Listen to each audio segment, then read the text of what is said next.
अब हम चलते हैं नैमिषारण्य वन में, जहां 88,000 ऋषिगण बैठे हैं, जिनको कथा सुना रहे हैं सूत जी महाराज। इन 88,000 ऋषिगणों में सबसे बड़े ऋषि का नाम है शौनक ऋषि, इसीलिए हम सभी को शौनकादि ऋषियों के नाम से संबोधित करेंगे। अब यहां पर शौनकादि ऋषि सूत जी से पूछते हैं कि हम सभी अज्ञानी हैं, अज्ञान ध्वंत विदवंशा कोटि सूर्य समप्रभा सूताख्या ही कथा सारम मम कर्ण रसायनम मम कर्ण रसायनम। वो कह रहे हैं कि हम सभी अज्ञानी हैं और आप में एक नहीं दो नहीं करोड़ों सूर्यों के समान ज्ञान रूपी प्रकाश है। हमें ये बताइए कि कलयुग में जीव का कल्याण कैसे होगा, क्योंकि वो कई दुखों से ग्रसित होगा, रोगों से पीड़ित होगा। अरे उसके पास खुद के लिए समय नहीं होगा, तो कल्याण का समय वो कहां से निकाले। तब सूत जी कहते हैं, काल व्याल मुख ग्रास त्रास निर्नाश हेतवे श्रीमद् भागवतम शास्त्रम कलोकिरेण भाषितम।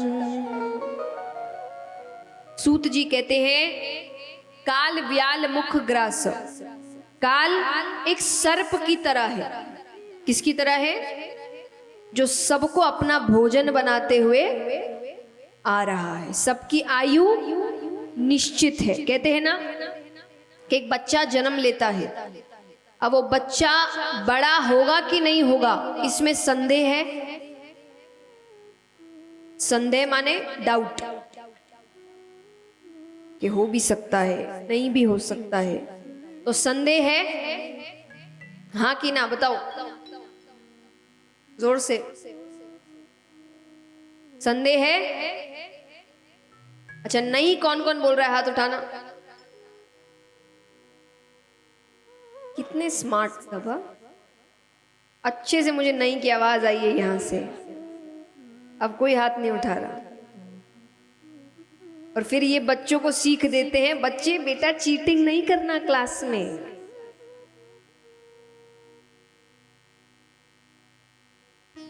संदेह है कि नहीं? हाँ या ना? अच्छा, जो नहीं है बोल रहे हैं उनके लिए संदेह है कि नहीं, मने कि एक बच्चा है वो बड़ा होगा कि नहीं होगा, इसमें संदेह हमेशा रहेगा। क्योंकि आपको क्या पता उसकी उम्र कितनी है, उसकी आयु कितनी है, तो संदेह तो रहेगा ना कि वो बड़ा होगा कि नहीं होगा। तो संदेह है, समझे मतलब? संदेह माने एक छोटा बच्चा है, वो बड़ा होगा कि नहीं होगा, इसमें संदेह है। जोर से है। वो पढ़ाई करेगा कि नहीं करेगा, इसमें संदेह है। वो शादी करेगा कि नहीं करेगा, इसमें संदेह है। उसके बच्चे होंगे कि नहीं होंगे, इसमें संदेह है। वो मरेगा कि नहीं मरेगा, इसमें संदेह है। इसमें कोई संदेह नहीं है। जिसने जन्म लिया है वो मरेगा। ये जीवन का सबसे बड़ा सच है।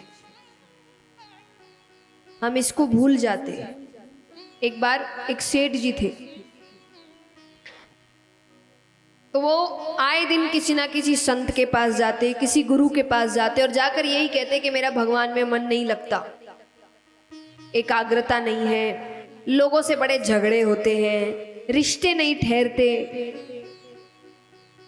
अब एक दिन उनके गांव में कोई बड़े संत आए, तो वो उनके पास गए, जाकर वही प्रश्न किया वो कहते मेरा भगवान में कुछ मिनटों के बाद ही मेरा ध्यान भटक जाता है और मेरे रिश्ते नहीं बनते, ज्यादा कईयों से झगड़े होते हैं, एकाग्रता नहीं है मुझ में।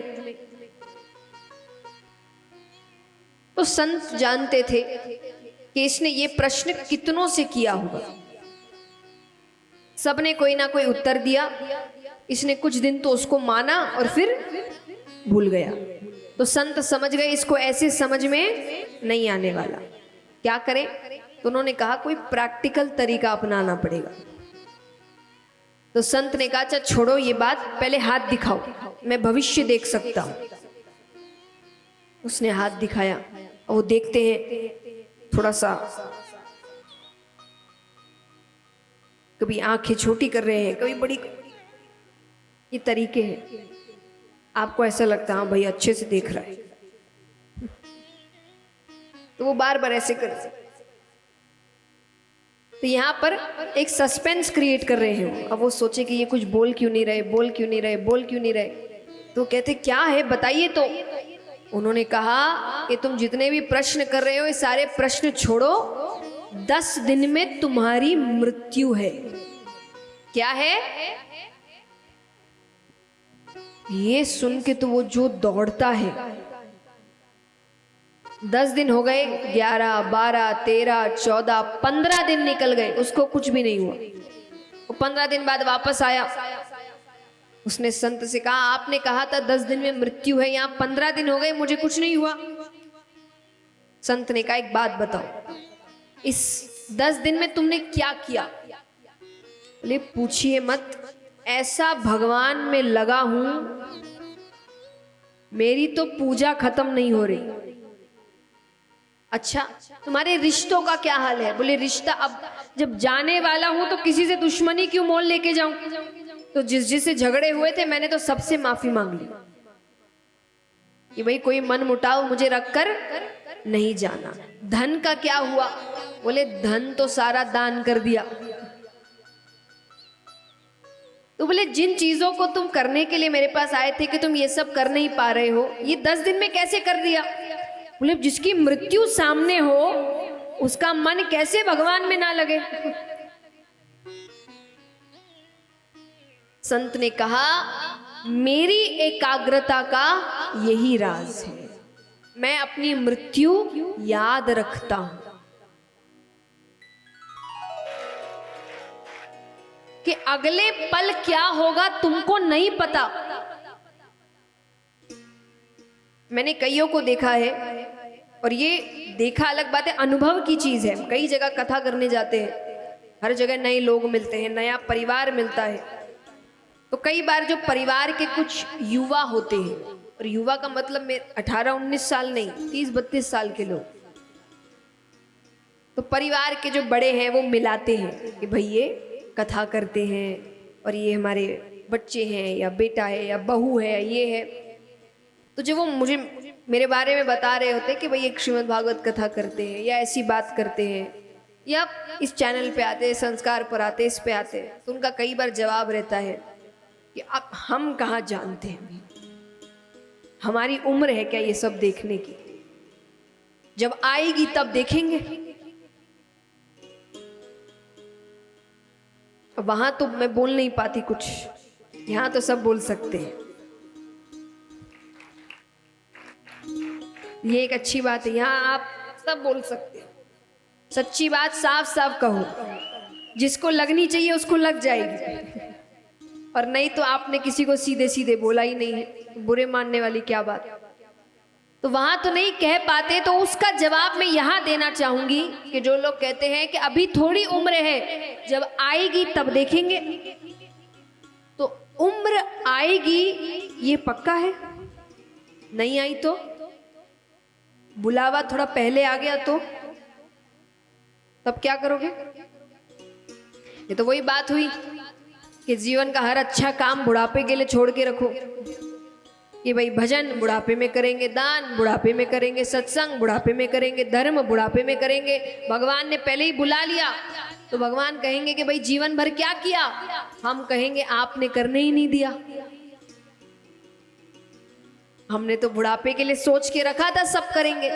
तब भगवान भी आपसे यही कहेंगे कि मैंने कहाँ लिख कर दिया था कि इतनी उम्र तो तुम्हारी होगी ही। मैं तो हर वक्त बोलता हूं अगले पल क्या होगा तुमको नहीं पता, और तुमने जीवन की इतनी बड़ी चीज बुढ़ापे के लिए छोड़ दी जिसके बारे में तुमको कुछ नहीं पता। इसीलिए जब सत्संग की बात होती है, कथाओं की बात होती है, भगवान की बात होती है, ये बाद के लिए नहीं है, ये अभी के लिए है। जैसे साधारण उदाहरण, यहाँ कितने लोग हैं जो अपने घर में पूजा करते हैं? हाथ उठाना। तो आप भगवान को फूल चढ़ाते हैं? फूल चढ़ाते हैं? कब का फूल चढ़ाते हैं? हाँ, एक दिन पहले का, 2 दिन, 1 महीना, 1 मिनट, एकदम फ्रेश है ना, एकदम ताजा फूल चढ़ाया जाता है भगवान को। कोई भी 1-2 दिन पुराना फूल चढ़ाता है तो खुद इतने पुराने हो जाते हो, तब क्यों चढ़ाते हो? हम खुद को भी भगवान को तब चढ़ा रहे जब सब काम खत्म, जीवन का हर चीज जी लिया। अब आपके पास बचा क्या करने को? अब तो आप कर लेंगे ही भगवान का नाम। अब ना शरीर साथ दे रहा है, ना दिमाग साथ दे रहा है, ना रिश्ते साथ दे रहे हैं, तब भगवान की याद आई तो कौन सी बड़ी बात है? याद तो तब आनी चाहिए जब आप भी ताजा हैं, जब आपके जीवन में, मैं हमेशा कहती हूँ खास करके युवा वर्ग के लिए, भगवान से, आध्यात्म से जुड़ना तो युवाओं का ही सबसे बड़ा काम है। क्योंकि आपको ही जिंदगी में सबसे बड़ी लड़ाइयां अभी लड़नी है, चाहे वो आपके जीवन को लेकर हो, परिस्थितियों को लेकर हो, रिश्तों को लेकर हो। आप लड़ने के लिए तैयार तब होने जाएंगे जब लड़ने को कुछ बचा ही नहीं रहेगा। भगवान आपको बहुत कुछ सिखाते हैं। भगवान का मतलब सिर्फ भजन कीर्तन नहीं होता। जब आपको ग्रंथ पढ़ने दिए जाते हैं, गीता जी पढ़ने दी जाती है, श्रीमद् भागवत, उससे आपको जीवन की सीख मिलती है। उससे आप अपने जीवन की जो लड़ाइयां हैं वो लड़ने के लिए तैयार होते हैं। उसको बुढ़ापे में पढ़कर क्या करोगे जब लड़ाइयां रहेंगी ही नहीं लड़ने को? तो तब तो बैठे रहना है बस एक जगह, इधर से उधर जाने में भी आपको इतनी देर लग जाएगी। उस वक्त तो आप भगवान को सीखने जा रहे हैं, भगवान को समझने जा रहे हैं, क्या काम आएगा? तो जैसे फूल ताजा चढ़ाए जाते हैं, तो आप भी जब ताजा हैं, जब आपका दिमाग सोचने समझने के लिए ताजा है, आपका शरीर हर काम करने के लिए ताजा है, तब खुद को भगवान को दीजिए। ये होगा आपके जीवन का सही सदुपयोग। तो यहां पर